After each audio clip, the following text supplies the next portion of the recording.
हजुरहरू यो ठाउँ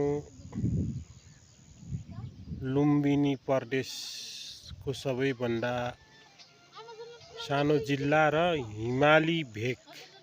हिमाली जिल्ला भनेर चिनिने ठाउँ पूर्वी रुकुममा अवस्थित कमलताल।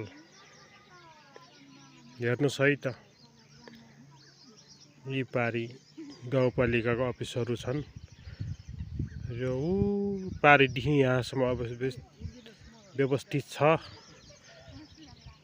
र यी ठुला ठुला पातहरू देखिने कमलका पातहरू हुन् र कमल फुल फुलेर सिद्धिसकेको छ। हेर्नुस् यो पारी पारी निलो निलो हरियो हरियो कस्तो कस्तो कलर देखिरहेछ। यो पानी हो।